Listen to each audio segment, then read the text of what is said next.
now we are going to get into our discussion on the current season, which is Arachnid Anarchy. This started November 4th. We're a little bit behind here. It's November 8th as we're recording 2025. And our first card is Spider Punk.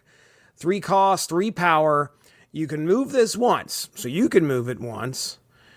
When this moves to a location, steal 2 power from the highest power enemy there. This was a card that when it got dropped, I was like, I don't know if it's going to make that much of an impact. And then I watched somebody bounce it 3 times today. And I was like, oh, okay, this is a big player. It got up to like 14 power, but the guy played it on Shuri's lab. It gets doubled. And by the end of that one turn, it was at 28 power. Oh, wow. But regardless, what you need to take away from this conversation is the fact that anytime it moves, it's going to steal 2 power. That's what didn't register with me. Yeah, same here. So when I saw it in action, I was like, oh, okay, wait a second. Yeah, that makes it a lot more tempting to get the card if I want to try and get the cards. Yeah, I've seen them a couple times. I haven't seen anybody go crazy with them, but it fits right in with a lot of the spider folks and does a little something different. I mean, move and increase power. We've seen that before, but we haven't seen him take it away from people. Yeah. Next up is Man Spider. This is the super premium pass card. Man Spider cost 1 power. On reveal, merge the last card you played into this. When this merges, double its power. You get Mr. Negative. This thing is a 1/5 that will merge with whatever just got laid out there. Imagine dropping Iron Man and then this merging into Iron Man if this is played next. So you got now at that point a 10 power Iron Man. So he's going to, that's at least a 20 power at that location. Negative is definitely the one thing that seems to be, and I'm kind of, this is a card that since it's super premium pass, this would probably be the one time that I'd be tempted. You can also just get it. It's in Series 5 right now. Right. Yeah, I see what you're saying. Then you'd have it and Spider-Punk. So, yeah, I get that. I've seen him a couple times, but, I mean, just that merge and double, I mean, yeah, he's a bit worrisome.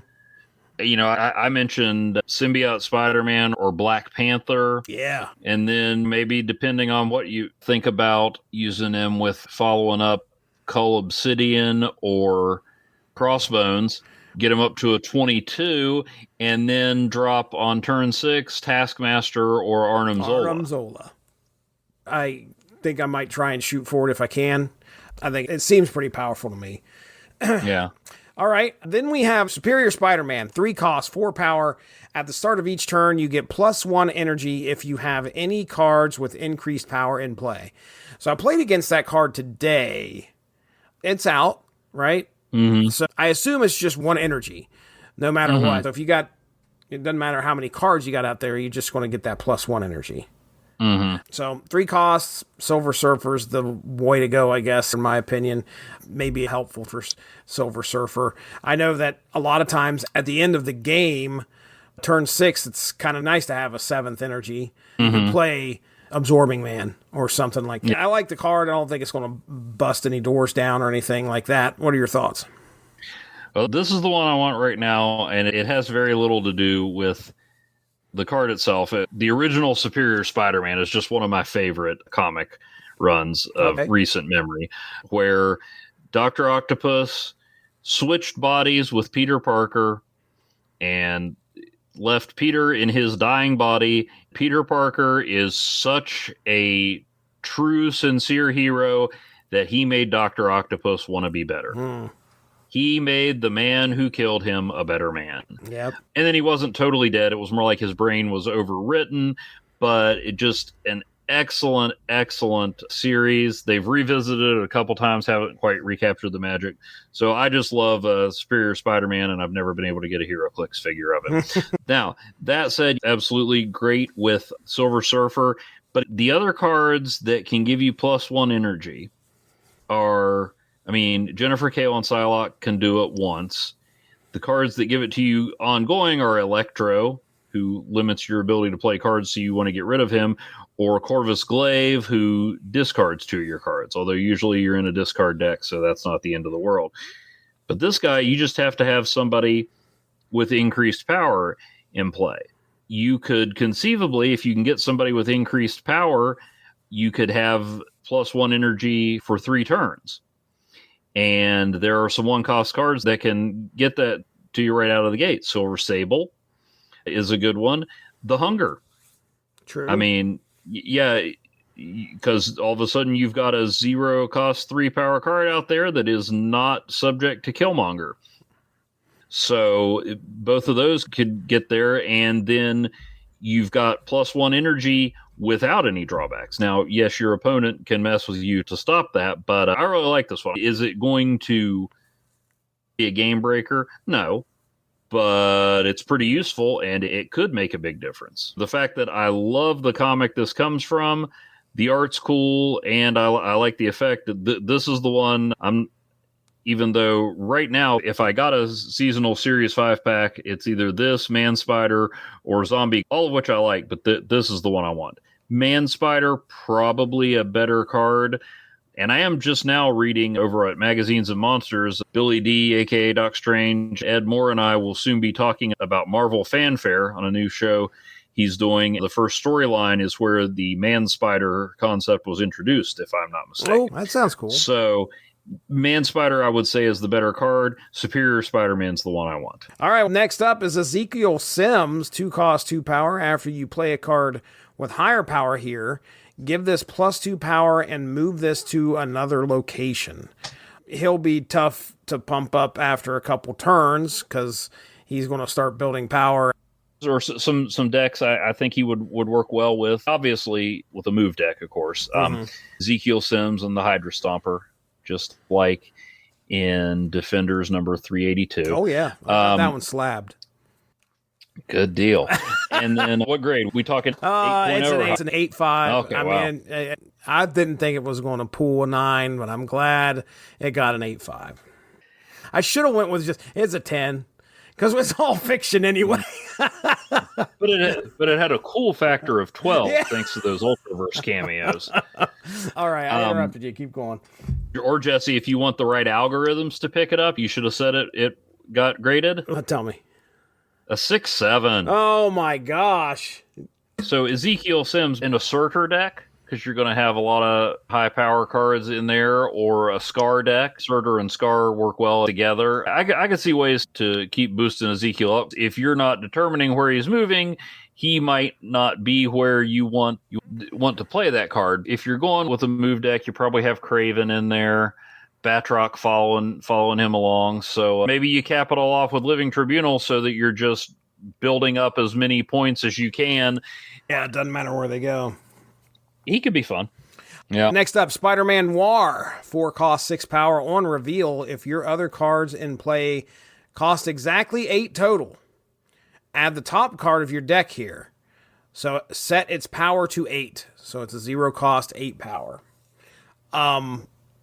Yeah, I made a joke. You like to do math more than you already do with this game? Well, this is your card. If they cost exactly 8 total. Okay. So you gotta wait. You gotta hold on to this guy until maybe that's. I mean, you got a 4/6 here. You can't play him on turn 4. You've got to wait until turn 5 or turn 6. Taking the top card of your deck and laying out an 8-power card at that moment is a pretty big deal. So you probably should have to wait to play this thing. Maybe Kitty Pryde or Sunspot come into play here, or some skill cards to where you're not wasting your power. 1, 3, 6. By turn 4, if you use all your power, you're going to be over that. So maybe you have Sunspot to absorb some of that. You're going to have to. Well, I think you're right. I think that's a good idea to have Sunspot out there because you can only play a 2-cost on turn 4. And 1. Or skill cards or Kitty Pryde that will be out there, do something, and then disappear from the board. You're pulling out a card off the top of your deck, and you're going to get whatever the ability is, along with it becoming an 8-power card, which is not anything to sneeze at. As soon as you lay out Spider-Man Noir, you're getting 14 power out there for the cost of 4. Iron Man in this deck? What was your comment here? Oh, we should get a Nicolas Cage autograph. Yes, we should. He would do it, too. Yeah, he would. Okay, next up. The Prowler. The Prowler is a 3-cost, 4 power. On reveal, add 2 Thief's Tools to your hand. Set their cost to 0. Here's your Thief's Tools. Flight Harness, 1 cost, 0 power. On reveal, give your highest power card here plus 1 power and move it to the right. Then we have Remote Mines, 1 cost, 0 power. On reveal, afflict the 2 highest power enemy cards here with -2 power. And then the third and final Thief's Tool is Vibro Shock Gauntlets, 1 cost, 0 power. On reveal, give your highest power card here plus 2 power, and you get an extra energy next turn. So, I think, we got another skill card here. Actually, a couple more skill cards to talk about. The Prowler, one of the few cards in Marvel Snap that actually create skill cards, which is kind of nice. And these are bounce skills now, it seems like. So on reveal, give your highest power card here, plus 1 power. This is the Flight Harness, and move it to the right. I talked about Spider-Punk earlier. I think that would fit well with Spider-Punk. The Remote Mines themselves, this I think is the one that has the most impact, because it's 1 cost and you're basically chopping 4 power off of your opponent, which is pretty big. My immediate comment after that is like, this will be nerfed. I really sense, the Remote Mines are 1 cost. That's if you don't get the bonus for the Prowler. They'll be 0 cost if you get the bonus. So that feels really kind of icky to me. But how much does the Winds of Watum cost? You move the card and you take 5 power away. And that's, mind you, the Thief's Tools get added to your hand. They don't get mixed into the deck. Winds of Watum moves a card. That gets shuffled into the deck. You pull it, you lay it out there for whatever it costs, and then... Yeah, Winds of Watum is a 2 cost. All right, well, gotcha. But yeah, that moves a card and subtracts 5 power from it, which can really... Again, I've talked about how that hampers me. The Vibro Shock Gauntlets, I put down here, they seem fairly helpful. They're, adding 2 power, giving you an extra energy next turn. Take either of those effects from a 1-cost skill card. Right. So, but now, can we talk just a minute? I'm not an expert on the Prowler, and I'm going to guess, given the fact that it gets a bonus if a card moved, that this is the Aaron Davis, uncle to Miles Morales version, rather than Hobie Brown, who is the Earth 616 version of the guy that is Spider-Punk on another Earth. Thief's Tools. Like Flight Harness, maybe. Remote Mines and Vibro Shock Gauntlets, I'm thinking lockpicks and stuff like that. Those don't seem like Thief's Tools. Those are supervillain tools. Flight Harness, okay, I get it. It helps you get away. But Remote Mines... What are you stealing? Yeah, I agree. This seems more demolitionist tools. Right. Vibro Shock Gauntlets. So is a gun a thief's tool? Yeah. Yeah. Good point. Fairly good point here, But yeah, maybe this guy pushes Kate Bishop out of some decks because his alleged thief's tools aren't cluttering up your lanes like her arrows. Right. Next up is another skill card, which is Web Sling. On reveal next turn, you can move one of your cards away from here. This is a single-use cloak for one person. I want to get this person out of here. So it's kind of or nice. one single bird. True. Oh, yeah. Look at that. A Red Wing. One multiple man. One multiple. Then you have 2. Then you have 2 multiple men. I put down here is definitely a multiple can. Definitely going to help get you into the locations that you can't usually reach, like the Sanctum Sanctorum or whatever. It's going to help you get there, or even get you out of situations where you don't want to be at that location. So, your thoughts on Web Sling? It's always helpful to have another move option. There's plenty of cards like some we just mentioned that get bonuses when they move but can't move on their own. So here's a quick and easy way to do it. Yeah. So this next card, I don't know, was this ever on one of our lists for snap cards that should have been made? Because this is one that should have been on that list. Yeah, one of the older villains in the Marvel canon. Chameleon, 3 cost, 3 power. On reveal, copy the text of another card revealed this turn. So, again, the key point to this is that it is going to have to rely on being revealed this turn. So if you only have three power and you lay him out there, well, you're not going to lay anything else out there. So you kind of need him in turn 4, 5, or 6. I like the whole copy of on reveal stuff. When you can get that going, sometimes it can be pretty impactful. I think that was it. I just put Silver Surfer because, again, he's a 3 cost. And wouldn't be too bad to get him out there and have him do Silver Surfer's ability again. Actually, Absorbing Man costs 4, and there's been plenty of times on turn 6 where I'm like, dang it, I wish he was a 3 cost because I can't play him. Now you've got Chameleon who can follow Silver Surfer up right behind and do it. But it doesn't have to be an on-reveal card. True. It could be anything, really. Double up on Cerebro at the end, or... Ooh, because usually I'm playing Mystique at the same point. And you got a 3 power. So C3 is back, baby. Or you could even play Cerebro on turn 5, and on turn 6 play Mystique, and then Chameleon. Nice. I like it. Deafening Chord, 1 cost, 0 power skill card. On reveal, afflict an enemy character that costs 3 or less with -1 power and remove its text. So first thought was Red Guardian. This is very much like Red Guardian. I think Red Guardian takes 2 away. So this is going to be one of those situations where you just play 1, remove the text. Now, again, it's got to be 3 or less. Red Guardian does not have that restriction. He can just go and punch whatever he wants to punch. Well, but he always punches the lowest cost card. So. Oh, he does, doesn't he? That's right. Yeah. It's always lowest cost. Bit of a bully. So he is. So, anyway, I like the card. I think removing other people's text can throw such a big wrench into their plans. They got Sunspot out there, or they got Wong out there. This is going to make an impact, I believe. I like this. Another bargain skill card, Nicholas Scratch. We'll be happy to see this. Could also work well with Wanda.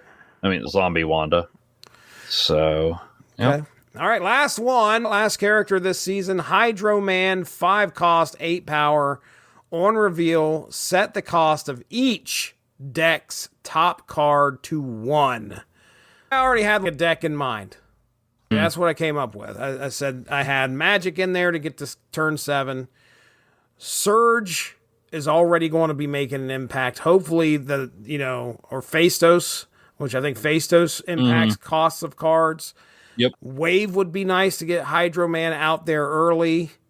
Howard the Duck to see what's upcoming. Should I actually play Hydro Man if I can play him early? Granted, you may only have a couple turns to do it. And Mobius, to make sure that other person's card is not going to go down to 1. Combo here with Mobius on the jet ski, like riding on Hydro Man. Oh my gosh. Could you imagine that? We need the dual card again. Like Rocket and Groot. We got Mobius and Hydro Man. But anyway, I've already got a deck planned, and I want to try and get Hydro Man because I think that will be a fun card to play. Yeah, if you get your cost down to 0, now you've got a 0 cost card, whatever is going to be happening next. The key is you better hope that draw is a good one, and that's where Howard's going to come in, hopefully. Yeah. All right. Oh, you thought strategy, I went, Hydro Man? Really? Hydro Man. I've read comics with Hydro Man, but don't we all, at least people of our generation, just know Hydro Man as Mary Jane's overbearing ex-boyfriend? True. Also, I always thought he had brown hair. Yeah, this is the first time I've ever seen him as a blonde, that's for sure. He does look different. Well, here. Maybe he just wants to have more fun. So, it's, of course, it is risky because you're letting the other person have a 1 cost card, so... Yeah, if you don't have Mobius out there, you're playing. I do feel like if you're trusting Hydro Man, you're risking it a little anyway. All right, so there it is. That's the characters. Let's get into locations. Arachnid Anarchy, Mosh Pit, end of turn. This is the end of turn. Give front row cards here +1 power. And I thought to myself, we got a Legion, and we also got to have Sebastian Shaw out there on the front line at some point. I like Mosh Pit. It's going to help pump some of these cards up. I think when that's featured, I'm definitely going to have some lightweighters out there in the front as best as I can so they can absorb this stuff. Your thoughts? Well, first of all, I love that I think it's really clever, have the front row cards. Yes, I thought the same thing. So Captain Carter in her natural habitat, I just imagine a tall Haley Atwell looking annoyed at all the people in the crowd. So yeah, that's one time you're like, hey, let's put Captain Carter in a deck today. And end of turn, so it doesn't just happen once. You'll have at least one card getting boosted, so that's a good time to trot out Superior Spider-Man. Yeah. So is that the featured period I try for a Captain Carter, Sebastian Shaw, Superior Spider-Man Silver Surfer deck? The one day that deck gets put together? Maybe not. So, yeah, I like it. All right, this next location, so Parker Industries, +2 energy this turn, but you can only play one card. Having the 2 energy is going to be fun, and I will Legion that because the other 2 will give us another 4 the next go-round. And then Snow Guard, I thought Snow Guard would be fun to try and figure out if, activating or doing whatever. Is it the bear that does all of them again? It just activates the one you play it on. Oh, that's right. Okay, so you can do it one more time. Anyway, that's all I got for Parker Industries. Well, okay, bring Jeff with you that Jeff? day. Because you can throw Jeff in there or bring Sunspot along so he can absorb the extra energy you can't spend. Or pack She-Hulk and you can play her on turn 4, potentially. That ain't too bad. All right, there it is, ladies and gentlemen. That's our discussion of Arachnid Anarchy. We are looking forward to finding out how this whole season is going to shake down. Thanks a lot for joining us. Make sure to tune in tomorrow for the next installment of Snap Material.